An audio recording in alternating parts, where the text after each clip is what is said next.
Before we proceed to the official inauguration, I would like to preface my sincere gratitude at the overwhelming response and support we received from our college management, faculty members, students, and all participants. Without further delay, we shall move on to the official inauguration. I deem it a great privilege to invite Father Dr. Joel George Pullolil, Assistant Director of our institution, to deliver the inaugural address on behalf of our college management. Father. Yeah. Respected Professor, Reverend Dr. C.D. Sebastian, program coordinators, and dear participants of this online web series. Very good evening to all of you. In the context of a pandemic situation, we have been brought together in a virtual mode to be the part of this webinar series on ethics matters. We all are aware that ethics is something core to our humanity. It is a set of moral principles that govern a person's behavior or conduct of an activity. Upbringing of human persons in ethical realm is important for the well-being of the society. Any professionals, whether in engineering, medicine, or law, or in any other area, should be trained to apply ethical principles and pledge himself to the professional ethics and responsibilities and the standards of professional practice. Though in engineering realm, we interact with material world, the output of this interaction on the human society is deeply influenced by the ethical concerns of the engineering professional. To develop a technology for human well-being of the humanity or for the disaster of human race is based on ethical concerns. An engineering professional should be trained to apply ethical principles and commit himself to the professional ethics and responsibilities and the norms of engineering practice. National Board of Accreditation in their outcome-based education policy has defined 12 program outcomes which they insist that the engineering graduate should be able to apply. Application of ethical principles and commitment to professional ethics and responsibilities and norms of engineering practice is one among them. Here at Rajagiri School of Engineering and Technology, we try to inculcate in our students high degree of social consciousness and human values and enable them to face the challenges of life with courage and conviction, thereby making them to be ethically conducive. I'm happy to learn that the Department of Basic Science and Humanities of Rajagiri School has taken a step to enlighten young minds on the matters of aspects of ethical concerns in the society. The webinar series on ethical matters is organized in this aspect. It is my pleasure to inaugurate this webinar series on behalf of our director, Reverend Dr. Jose Curiedet, in his absence. Moreover, I am indeed delighted to know that today's topic, ethics in engineering, is being handled by an eminent and erudite person, Reverend Dr. C.D. Sebastian, Professor of Philosophy, Department of Humanities and Social Sciences, IIT Mumbai. Professor Sebastian is known to me ever since I was a student in IIT Bombay. I am sure that he is an ideal person to share his thoughts to enlighten us in this area. I hope he will enjoy to handle the session. And with these words of introduction, I would like to inaugurate this webinar series with a hope that these lectures will ignite a spark in young minds to fulfill their duties in an ethical and professional manner. With these words, I remind, thank you. Thank you, Father, for your presence and motivating words. Before we begin the session, I request all the participants to kindly pay attention to the following instructions. Participants are requested to turn off their audio and video throughout the session. There will be an official Q&A session at the end of the talk, and the participants are welcome to interact with the speaker. The feedback form link will be shared in the chat box towards the end of the session. I now invite the co-coordinator of the webinar series and my colleague, Ms. Parvati N, to introduce the speaker. Good afternoon, everyone.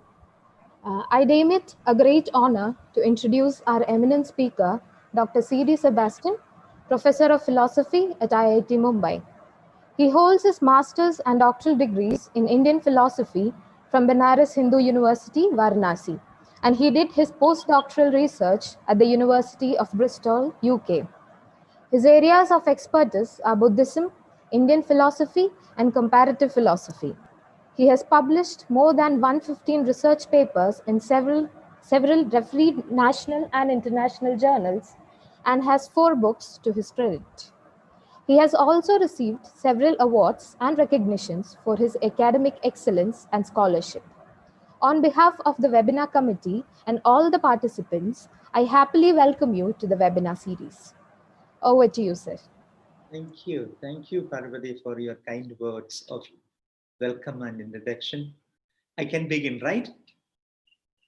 Yes, sir. Sir, you can begin now. So the Reverend Dr. Jose Piriadet, CMI, the Director of Rajagiri School of Engineering and Technology, though he is not here, absent, I pay my respects to him. Reverend Dr. Joel George, Deputy Director, and my good friend and also an alumnus of IIT Bombay. I didn't know that you are the Deputy Director of RSET. Congratulations, and I'm very proud of you. And Professor P.S. Srijit, Principal of RSET, and Dr. Sonia Paul, Head, Department of Basic Sciences and Humanities, who in fact contacted me and did with me to this talk. And Professor Josiah, for the event manager of the day, and my colleagues, students, and other participants. And I see how many participants now. Let me see. I see 87 participants now. Okay. And allow me to appreciate and congratulate the colleagues in the Department of Basic Sciences and Humanities for organizing such a wonderful series of talks on the relevant topic, ethics matters. Really, it looks so nice. And you know, I really like the way you put things. Thank you very much for inviting me as the first speaker of the series. I'm grateful. And you know, I should congratulate, if all engineers are listening to me, congratulate our engineers of India, because we a couple of minutes ago, almost an hour ago, PSLV C49 has already gone. And with that, EOS 01 has gone to the space Earth observation satellite. And this is the first of our kind. And this is the hard work of our engineers. So we should be proud of our engineers, and our engineers are doing marvelous jobs. And it has gone with our satellite, EOS 01, plus other 9 commercial satellites, 4 from United States of America, 4 from Luxembourg, and 1 from Lithuania. So in a way, engineers are doing a marvelous job. So I'm proud of our engineers. And I have spent my life, last 20 years, almost 2 decades, in and around engineers and engineering students. So when engineers, doctors, people at RBI, CBI, experts on bomb squad get it wrong, there are very serious consequences. So when engineers go wrong, there is a very serious consequence. You know what happens? When a philosopher gets it wrong, no one dies, nothing crashes, nothing explodes, no bridges collapse. There is no increase of poverty or unemployment. The stock market doesn't crash. But one thing is certain, however gloomy a philosopher might be, he must have inspired the world. His ideas or her ideas live long after he or she physically disappear from the planet. And above, again, philosophers are those troublesome individuals who ask the next question. They look for and critically examine concepts and assumptions that are generally taken for granted. Philosophers ask such annoying questions. What do you mean by that? How come? So what? Why should I believe? Or why should anyone, or for that, but anyone believe? So what I wanted to say, philosophy's job is primarily to ask questions and not to answer them. Philosophy's job is to ask questions and not answer them. His or her task is not to comfort the afflicted, but afflict those who are really comforted, those who are in really comfortable position.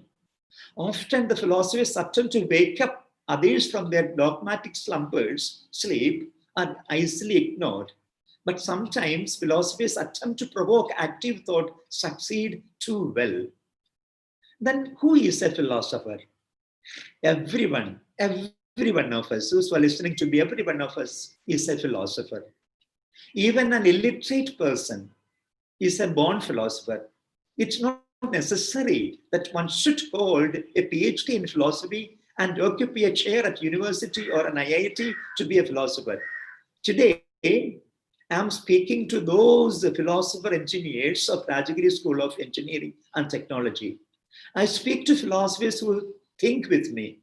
That's the fact of the matter. And this is something wonderful. And with these introductory words, let me begin. And we'll say at the outset a couple of things. What I am going to talk today is not the course material that people teach in engineering ethics courses in engineering colleges. Secondly, what I say is based on my personal and professional experience as a philosophy student and professor among the students and practicing engineers and technocrats for the last 2 decades. As my focus is on the students, let me start with some basic concepts. And my focus is on student and professors. Those who know it, they please keep quiet. Okay, my focus is on student. And for you to take home, and these basic things are to take home, at least that much from me. And I do not want to make it as a sermon like stuff with a must, ought, and should statements. Mine is predominantly an academic discourse. And I am not going to say what one should do, what engineers should do. I'm not doing that. And we know that. But for me, as a student of philosophy, I have spent almost 2 decades with engineering students and faculties and those who are in technocrats and engineers. This is what intellectually I would like to bring to your notice. And this is what I wanted to tell you. And my talk has got 3 parts. First, some basics. Second, engineering and ethics. And third, some issues. And if time allows, I will elaborate the issues. Otherwise, I will confine myself well within the time. Okay. So some basic concepts. I am looking at my student friends, those who are with me now, listening to me, and this is for them. Some basic concepts. The first concept, the first thing I would like to tell you is ethics. Within the general field of philosophy, ethics or moral philosophy, the philosophical study of values, good and bad, right and wrong, is very much taken into account, especially when it comes to profession. And these days people make a subtle difference between moral philosophy, morality, and ethics. And as a student of philosophy, I don't make any difference like that. Because ethics, it is coming from Greek word ethikos, ethics, or it is morus, moral philosophy, morus coming from Latin word, whether it is Latin morus or Greek ethics, it speaks about the same thing, same habitual norms which we see observed in our society. And these are the foundations of human behavior as well as the well-being of others in the society. And differentiation people make, and people say ethics deals with such general concepts as justice, obligation, rights, duties, virtues, beneficence, etc. And when it comes to moral philosophy, it deals with, in general, the evaluation of personal acts, conduct, motivation, and policy. And if you look very carefully, Those I have heard people, those who are teaching engineering ethics in the universities and in the colleges and in the institute, they say morality is something personal and ethics is something professional and societal. And I'm not convinced of that distinction, because both, whether it is a personal act or conduct, there is a norm with which you evaluate certain acts. Whether it is an individual act, whether it is a societal act, others act. So what I'm saying, let us not make such a drastic difference or distinction between ethics and moral philosophy or morality. And that's it. Then the concept of person. Next one is concept of person, please.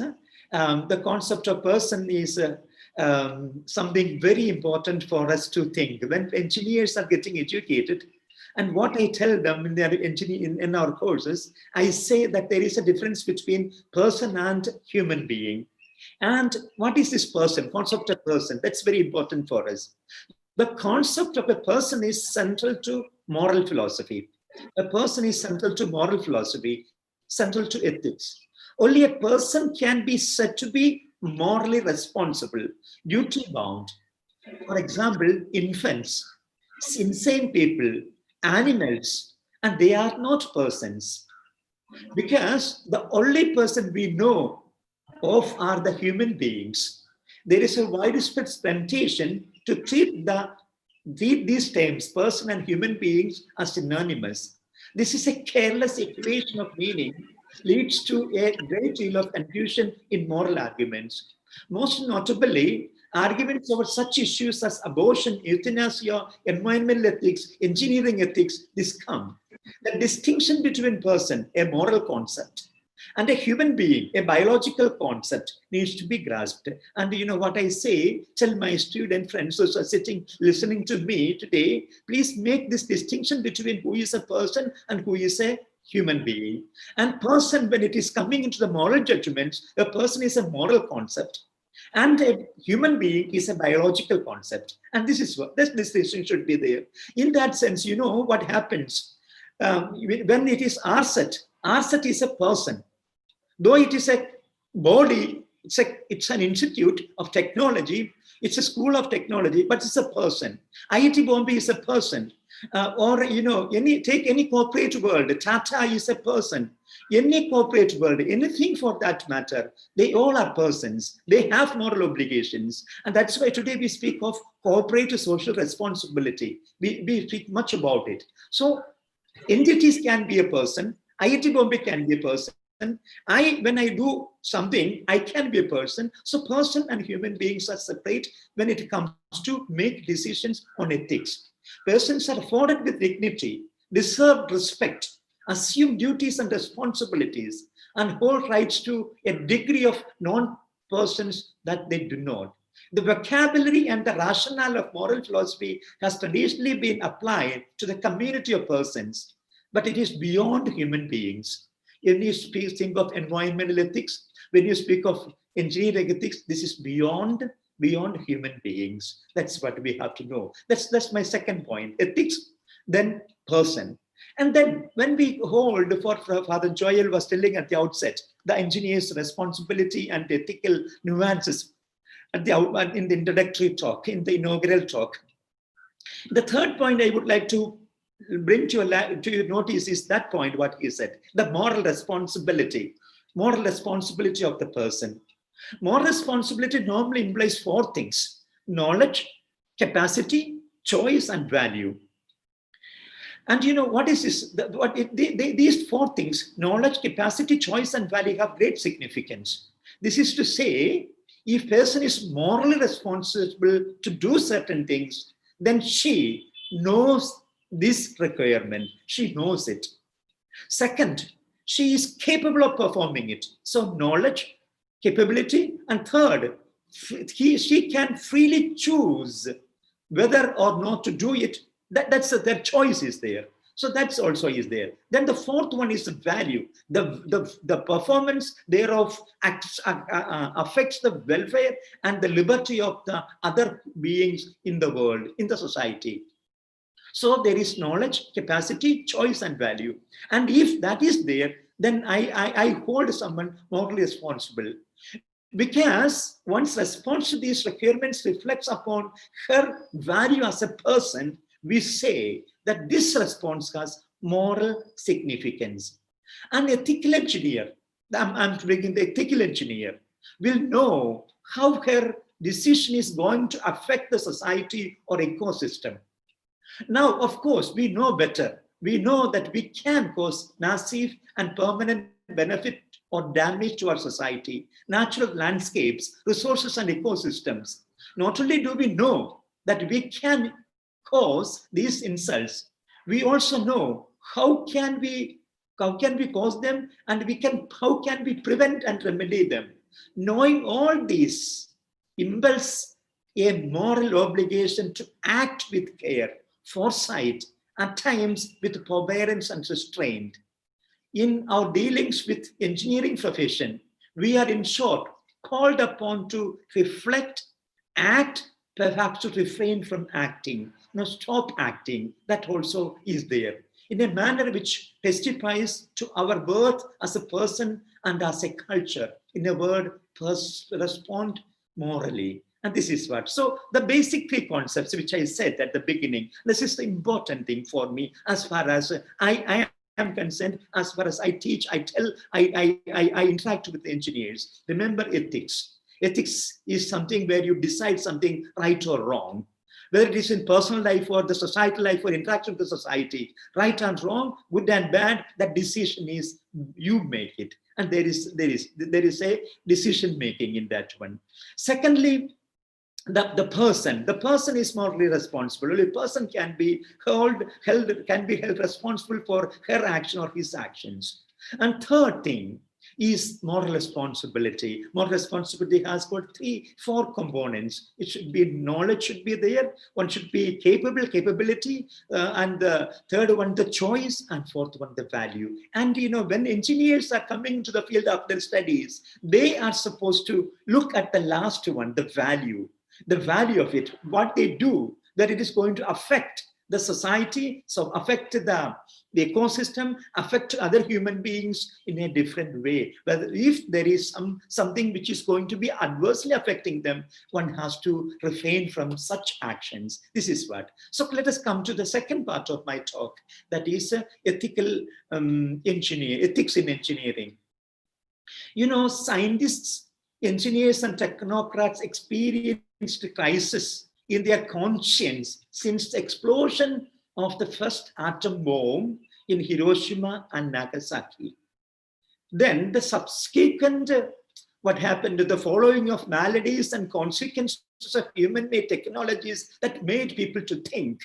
These experiences refuted the established model of science and engineering as a value-free pursuit of truth or self-governing activity independent from social and cultural context. I have heard people saying, I have heard scientists saying, science, technology, engineering is a value. It doesn't have it. It's an autonomous body. It is value-free pursuit. It is done for the sake of itself. I do science for the merit of science, and that is not the case. Whatever one does, whatever a scientist does, whatever a technocrat does, whatever an engineer does, it has its social consequences. Even the bomb which you make, even whatever you make, it has its own consequences. So there is this made the people to think in a different way. It's not a value free. It has got some impact in the society, and that's where the philosophers stepped in to look at the way things are moving. And let us see what is engineering now. Let us come to see the ethics therein. And what is the ethics therein? Engineering is a process of developing an efficient mechanism which quickens and eases the work using limited resources and with the help of technology. And that's it. That's engineering technology. And these days, some people, some colleges, some places, they make a difference between engineering and technology. And some say that engineering is theoretical and technology is practical. And I think that's absolute nonsense, because I'm living in a place where you have the both in theory and practice which people put into practice, they employ here in their labs. And engineering is a design process that nobody can deny the fact. It's a design process combining knowledge of the properties of the materials, models, and predict how these behave, and innovative thinking to create often novel solutions to human needs. That's engineering, that we know. It's a design process. In contrast, we may say it may be helpful to think in technology as the process of making things, using tools, materials, process skills to bring into physical reality the plans engineers, architects, artists, or the architects all are having. So though there are, one is a design process, this is process of making things. So that is the difference between engineering and technology, and let us not make a difference. So whether it is B or a B Tech, the implication is the same. But they are interconnected as of now. Why I am saying so? We all take the model of MIT, Institute of Technology. And what's the motto of that institute, MIT, is Mens et Manus, mind and hand. That's the mother, what you can say, replica of all the IITs and all the engineering institutes as of now in 21st century, representing both pursuit of theory and practical arts in technology, and that's it. So engineering and technology are one and the same, though there may be differences in these applications, but both are looking at the same. And when it comes to engineering and ethics, let us come to ethics. Ethics is a set principle, accepted by the society, which also equates the moral standards of human beings. An engineer, when it comes to ethics in engineering, an engineer with ethics can help the society in a better way. Hence, ethics in engineering, where such ethics are implemented in engineering by the engineers, is necessary for the good of the society. Ethics in engineering will deal with decisions, policies, and values that are morally desirable in engineering practice and research. Not only practice, not only in the jobs of the engineers, but even in research. That means there is a responsibility that's involved in the profession of engineers. And what happened in the last couple of years, almost now going to be 45, 50 years, engineering ethics as a subject area was virtually unheard outside engineering departments before 1975. Even within engineering programs, little attention was generally given to professionalism or critical thinking or critical inquiry about it. Much has changed from 1975. Along with ethics courses in the fields such as business, law, medicine, engineering ethics also got a place in the university and college curriculum. And the first book which came as an important text for this course was Michael Martin's and Roland Schilsinger's Ethics in Engineering. It was published in 1983, and it has been done into different editions, and still it stands as one of the books, one of the texts which speaks about ethics in engineering, and which many people refer to. So end of the day, what I would like to say, ethics in engineering will fall under professional ethics. And all that is supposed to be. And what is this professional ethics? When I come to my conclusion, I will tell you what I mean by that one.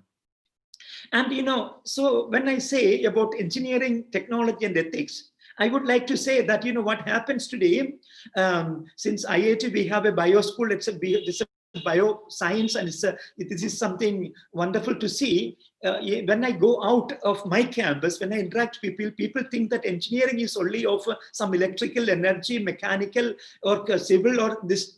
These are the engineering streams, disciplines which people can think of.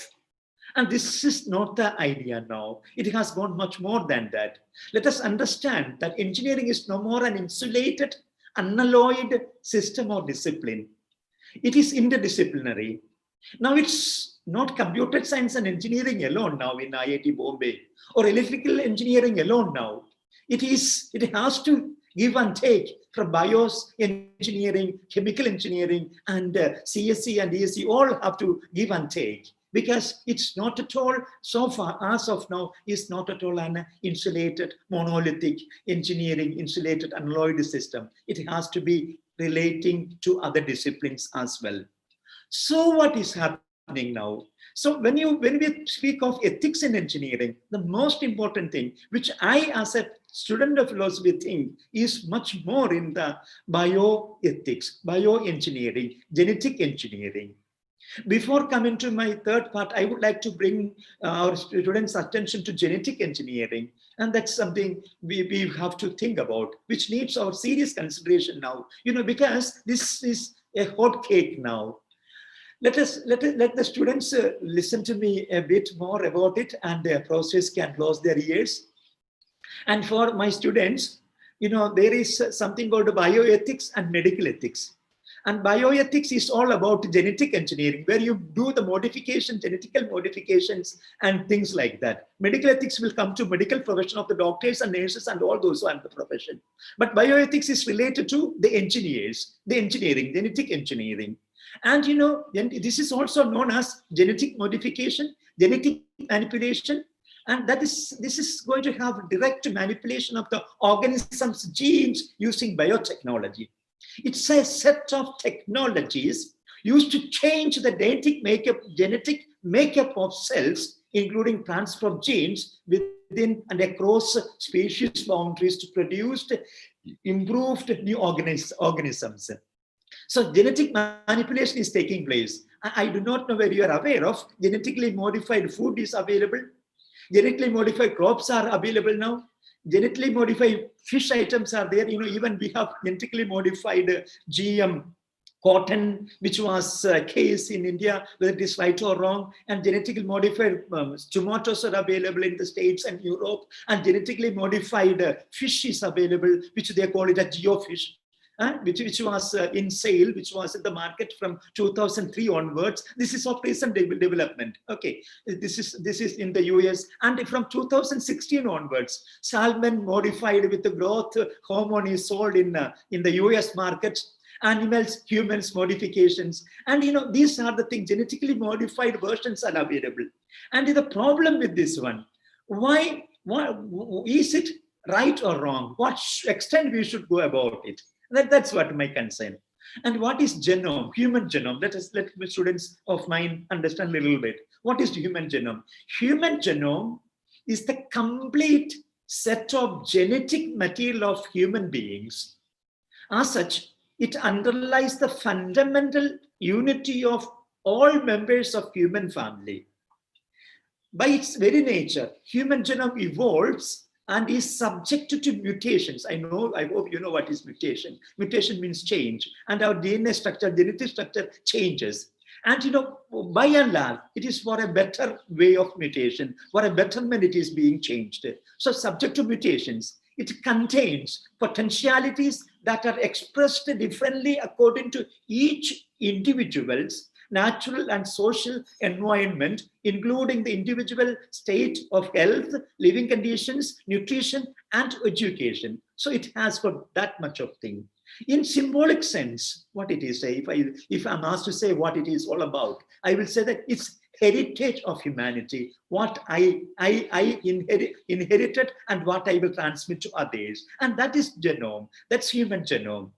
And what is germline editing? What is the editing of that genome project? That's what we have to think about, which engineers do. Germline modification, also called germline editing, makes it possible to modify human eggs, sperms, embryos. This technique could improve the gene therapy for people with genetic diseases. This would allow couples to undergo IVF, in vitro fertilization, I hope you know it, to correct faulty genes in embryos before they are implanted.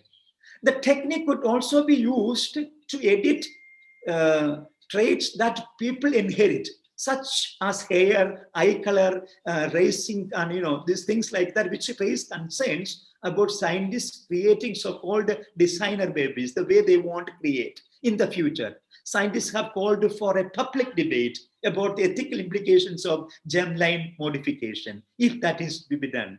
And you know what happens? People like you and me are thinking aloud, and you know UNESCO has set up International Bioethics Committee. Why UNESCO is care about a human genome project? That's important for us, and that's the international body which monitors about it. The IB, International Bioethics Committee.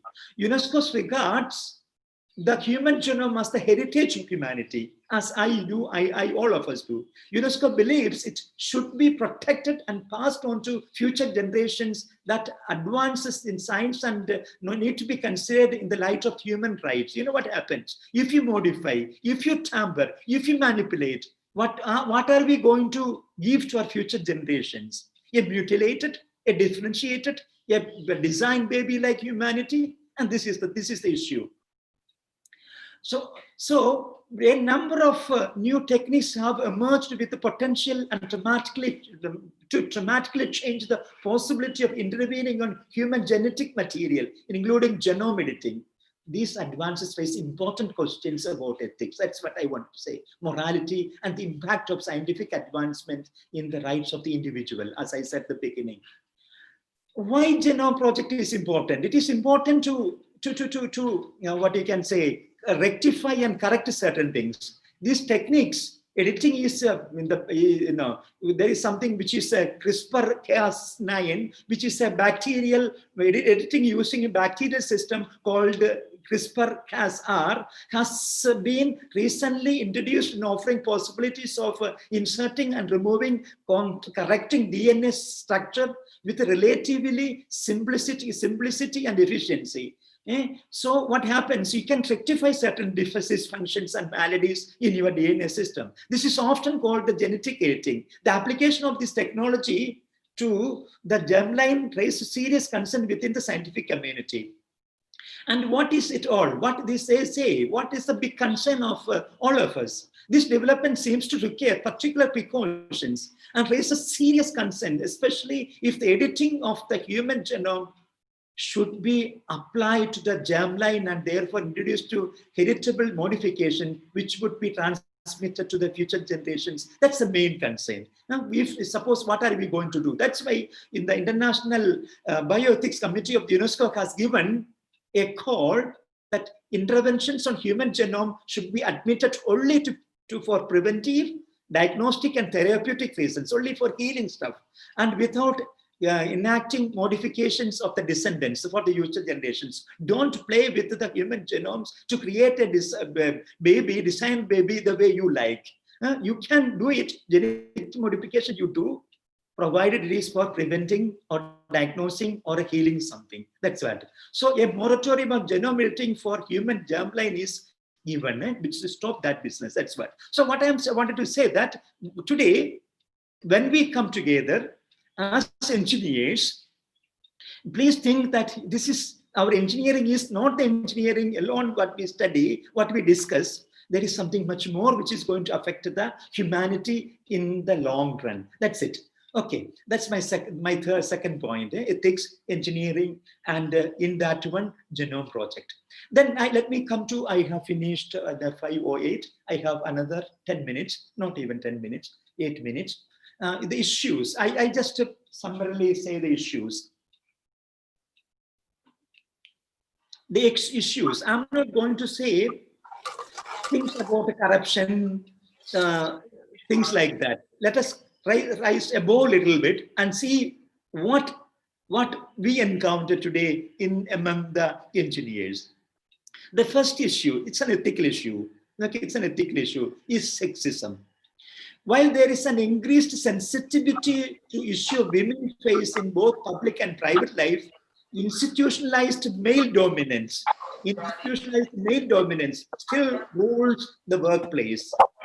This is an ethical issue. This is an ethical issue engineers will confront almost universally. There is a discriminatory patterns of hiring by engineering firms, corporations, corporate bodies, multinational companies. Even sexual harassment is an issue. Women are a minority in engineering profession. Males need to develop sensitivity to the rights of their peers. Power is still in the hands of the male engineers. And with that situation, there comes a host of ethical issues. This is what I would like to tell my young student friends about it. And this is an issue. And this sort of disparity, the sexual means, the gender disparity, that's very much there. And even the power is in the hands of the male-dominated hierarchical people. This is an issue. It's an ethical issue, because when you deal with human beings, I don't know whether there should be inequality among themselves. This is an issue, ethical issue, which we have to think very seriously. Then the other thing is office and the workplace and politics.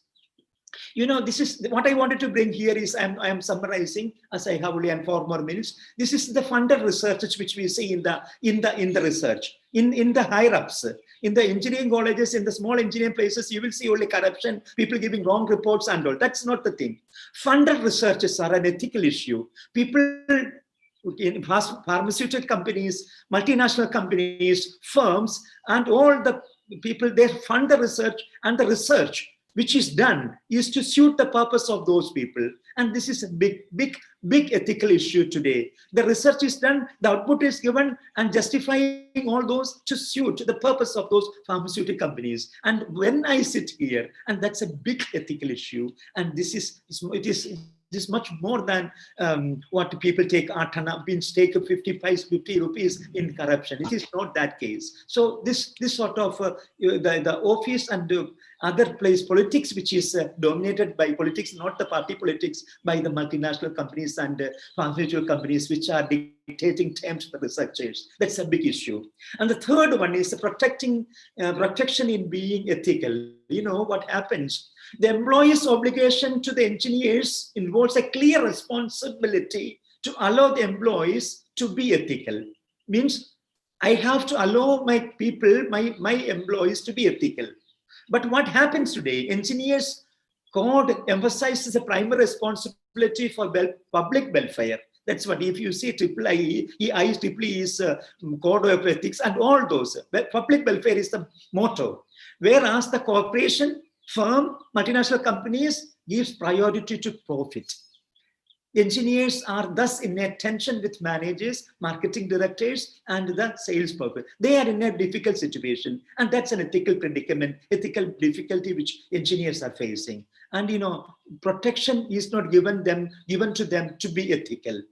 And to the next point, I would look conflict of values. And what happens? Suppose I'm giving an example. I am supposed to be the quality controller of my product. And I don't have time to test all of them.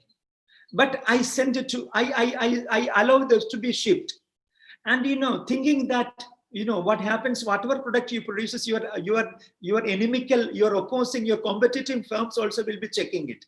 And another thing is that, if you produce certain things in the market without quality check, you will know that over the period of time, as people use it, the defects will be made known, and we will rectify in due course of time. Cars, engineers all do like this. And that's also a valueless system. That means you produce the thing, when there is a complaint, you rectify, you look at it and rectify it. And that's also a problem. Means your profit is more important. And privacy and confidentiality is another thing. You know what happened recently. I also had, when I traveled, I had to upload Arogya Setu. And all the data which is collected there. Commercial network operators and others to collect that it can be given to other, but you can say companies and private hands, the data which you have. So this private issue is an issue. And for me, these are the greater challenges and risks which we are going to face in the days to come. One more minute. And miscommunication and responsibility. I just tell you about the Columbia shuttle which we had. It crashed on the 1st of February 2003. And our Indian astronaut Kalpana Chawla also was there. ഇപ്പഴാ പോയത്. എന്താണ് എന്റെ വെടി പോവാത്ത? Hello. ഹൗസിന്റെ കുഴപ്പമാണോ? Are you telling me something? Sorry, sir, that's some interruption. Participants are requested to mute their audio. Okay. Please. Okay. It is time also. Sorry, I conclude then. Huh? And let me conclude. I think that is a warning that you shut up, right, Josiah? Now, let me conclude. No, sir, you can continue. No. What happened? Let me tell you what happened in the Columbia's disaster. This was 7 times people knew it, and there was a responsible communication failure in that one. When the launching was taking place, 7 times they had noticed it, but this was not rectified. You know what I'm saying? In even such cases, even such NASA's programs, there are problems which people don't divulge. Miscommunication and lack of responsibility comes into play. And let me conclude. This is what I wanted to tell you. Engineering should be taken as a vocation. This is what people speak in the ethic classes. Any profession you pick up, it should be taken for the heck of it, for the passion of it, for the sake of it. And when I analyze in India, engineering education remains unattractive. It is attractive. Paradoxically, you know what happens? Many Indian students do not seem to be motivated by engineering profession, and many graduates seem to have become engineers by accident. The outcome of my study is that engineering students are pushed by an invisible parental or social pressure. The most successful ones end up in a very good, prestigious IITs or places like that. And from there they graduate to go to become managers and bank, what you can say, CEOs and people like that. They don't stick on the engineering profession. And it is, what happens, it is, and hardly any vocation for engineering you can see. There is a need to see, this is what I wanted to say, there is a need to see engineering as a vocation. There shall be passion for it. There shall be choice for it. There shall be motivation for it. There shall be what you can say, that enjoyment and pride in that vocation as an engineer, so that one will think of a better world for humanity. One will think of a better society. One will think of a better world, better ecosystem. If it is not a choice, then one knows one is capable. If one knows one is capable and one will do good. And if it is forced upon, and you can't expect them to be ethically right. Avoid what is right and wrong, they will not do. Ethics in engineering is possible only when one takes engineering as a vocation and as a calling. And this is it. And if you have love for the profession, definitely you will work for it and you will be an ethical being. And by and large, let me conclude. Let us say, by nature, all of us are ethical beings. We know what is right, we know what is wrong, and we know what is bad, what is good. So if there is a conviction for our profession, whatever you do, then your conscience will prompt to be right. And this needs to be, what you can say, instilled, told, and we have to be ethical so that others also learn from us. And if all of us are unethical, then our younger generation also will not be ethical. And there is no pointing in the morning and weeping and wailing, telling that the younger generation is valueless. They are much more valuable than the old generation. That's what I see on this campus of IIT Bombay. And I thank you very much for your patient listening. And let us thank the organizers too. Thank you.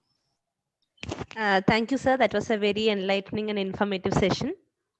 And now, sir, if you are ready, we will move on to the Q&A session.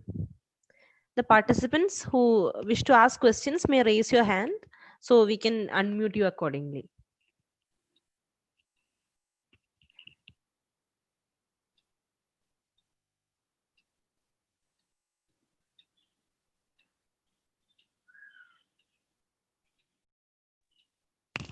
If does any participants have any question? The participants can now interact with the speaker.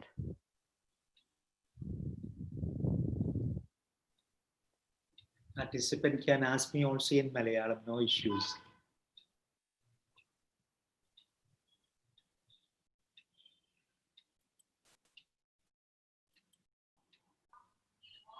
Hello, good evening, sir. Yes, Shweta, please. Hello, sir. It was very enlightening to hear you speak about the different aspects of ethics in engineering. So, sir, my question was, as you mentioned in your session right now, there's an eminent problem of sexism that's prevailing in engineering right now. And we see that there are lesser number of women in the fields of civil and mechanical engineering as well, especially. So, sir, who do you think can actually help in making changes regarding this kind of a perception? Actually, should be from the side of the women candidates, not from other side.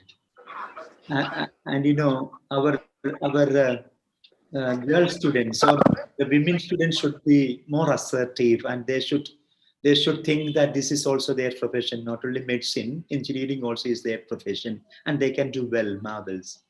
And in IIT, if you see comparatively, we have a male-dominated student body here. And if you look at the faculty also, you will see all men-dominated departments, except humanities and social sciences. That sensitivity is not there. And one more thing, women are not acknowledged. You take the case of Nobel Prize, you take the case of awards. There are competent people, but they are not acknowledged. Whether it is in East, in India, or in other places, there is a discrimination, and you know that's there. We have to assert. I think that's what I tell people. You know, women should come forward, and they should take a place in the engineering. And I tell you that they are doing excellently well. Our girls, my women colleagues, they are doing extremely well. So there is capability. They are much more focused than others. So what we need is an awareness from the women's side. That's what I say, Shweta. Thank you so much, sir.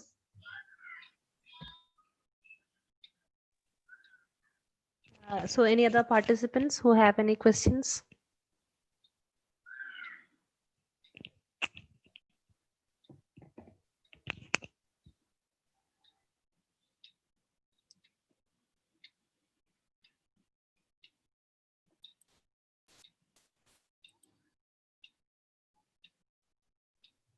Okay, sir. If nobody is having the question, we'll wind up. We'll wind up the session. Very good. So, thank you. Okay, now I invite Alfie from S3EE to deliver the vote of thanks. What is that? Hello, ma'am, am I Alfie? audible? Yes, Alfie. Good evening, all. On behalf of the Department of Basic Sciences and Humanities, Rajagiri School of Engineering and Technology, and the entire fraternity of the institution, I am extremely elated to take this opportunity to propose vote of thanks to those who have directly and indirectly contributed to the success of this webinar. I wish to extend my sincere gratitude to our resource person for the day, Dr. C.D. Sebastian, Professor of Philosophy, Department of Humanities and Social Science, IIT Mumbai, who spared time from his busy schedule to grace this webinar with his extremely relevant address on the topic Ethics in Engineering. Sir, it was indeed an enlightening session for all of us.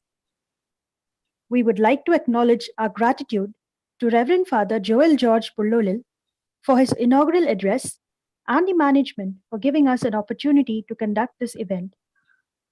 We are also grateful to the head of the department, Dr. Sonia Paul, for her enthusiastic support. Further, a big thank you to our event coordinator, Ms. Josia P. Shaju, and the webinar committee for their sustained efforts that resulted in the smooth conduct of today's event. Last but not the least, we express our heartfelt appreciation to our participants for their cooperation and active participation. Once again, I thank you all for being with us this evening and making this a resounding success. Thank you, Alfie. Thank you, sir. Thank you so much. And with that, we have come to the end of the first session of the webinar series, Ethics Matters. The feedback form is posted in the chat box. Thank you all for your cooperation. We look forward to meeting you again in the upcoming sessions. Thank you all. Thank you, sir. Thank you, Josia.